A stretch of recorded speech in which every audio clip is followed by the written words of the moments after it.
বিশ্বনবীর স্ত্রী হওয়ার পরে কবরকে কি পরিমাণ ভয় করছে রে বাবা। আজকে তোমার আমার কবরের ডর নাই। কোনদিন চিন্তা করি না আমার তোমার কবর কেমন হয়ে যাবে।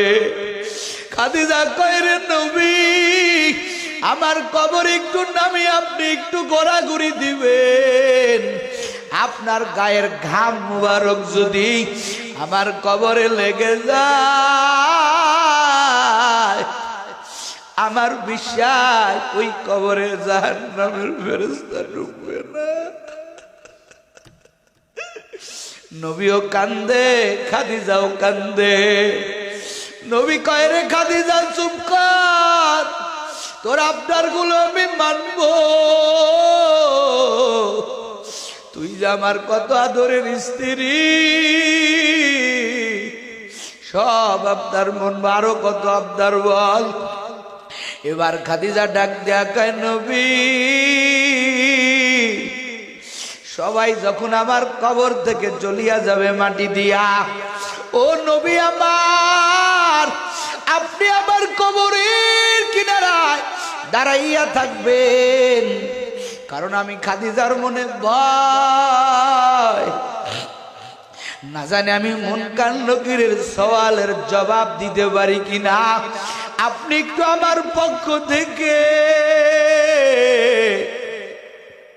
ওই মুনকার নকিরের সওয়ালের জবাব দিয়া দিবেন। নবী আমার কয় ঠিক আছে রে খাদিজা, তোর সব আবদার আমি মেনে নিলাম। কিছুদিন পরে খাদিজার ইন্তেকাল হয়ে গেল।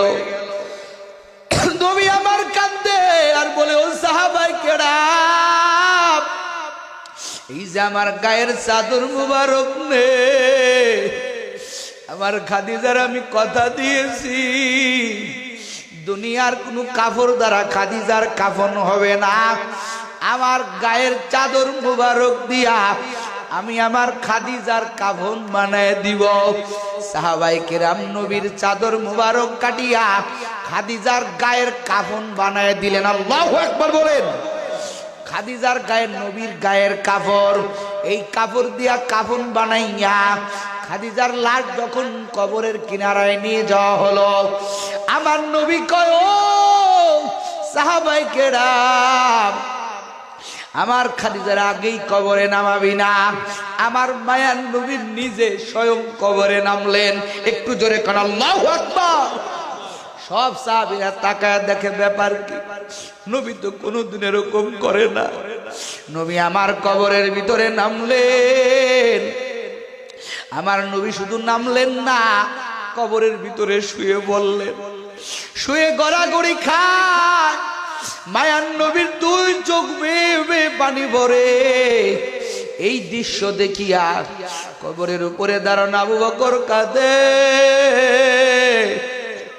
উমর কান্না করে, হায় রে খাদিজার কপাল কত ধন্য।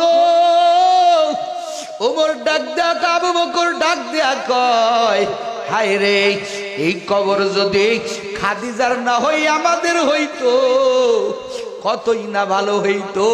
যেই কবরে মায়ার নবী নেমে যায়, ওই কবরে কখনো জাহান্নামের ব্যবস্থা ঢুকতে পারে? কথা কান পারে?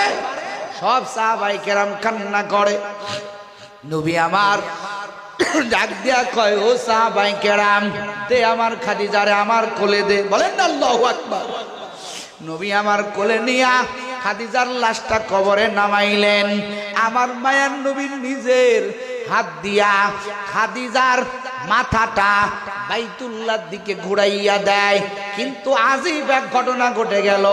খাদিজার মাথা মুবারক, চেহারা মুবারক বাইতুল্লাহর দিকে ফিরে থাকে না।